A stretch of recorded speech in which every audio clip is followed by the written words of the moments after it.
પ્રધાનમંત્રી નરેન્દ્ર મોદીએ નવી દિલ્હીમાં કેથેડ્રલ ચર્ચ ઓફ ધ રિડેમ્પશન ખાતે નાતાલની ઉજવણી કરી છે।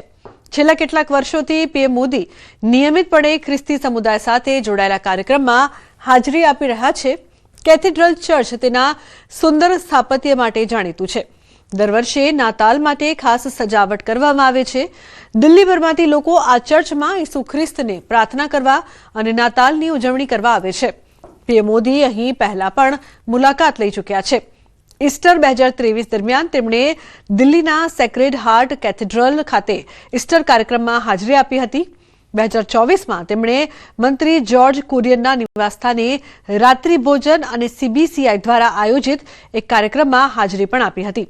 પીએમ મોદીએ સોશિયલ મીડિયામાં પોસ્ટ કરીને લખ્યું કે દિલ્હીના કેથેડ્રલ ચર્ચ ઓફ ધ રિડેમ્પશન ખાતે હાજરી આપી આ સેવા, પ્રેમ, શાંતિ અને કરુણાના શાશ્વત સંદેશને પ્રતિબિંબિત કરે છે।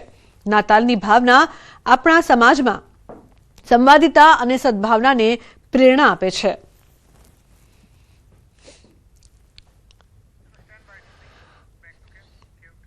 ગાંધીનગરમાં આજે પૂર્વ વડાપ્રધાન વાજપેયીની જન્મજયંતિની ઉજવણી વાજપેયીના જન્મદિવસને ભાજપ સુશાસન દિવસ તરીકે ઉજવી રહ્યા છે। ગાંધીનગરમાં પણ રાજ્ય સરકાર ઉજવી રહી છે સુશાસન સપ્તાહ।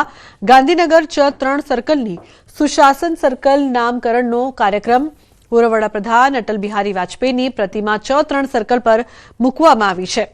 1.19 કરોડના ખર્ચે ચ3 સર્કલની નવીનીકરણ કરાયું છે। મોટી સંખ્યામાં ભાજપ શહેર હોદ્દેદારો અને સમર્થકો ઉપસ્થિત રહ્યા।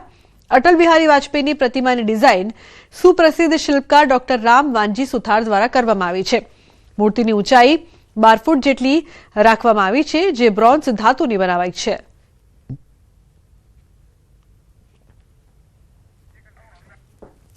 તો આજે પૂર્વ વડાપ્રધાન વાજપેયીની જન્મજયંતિ છે। ગાંધીનગરમાં સુશાસન સપ્તાહની ઉજવણી।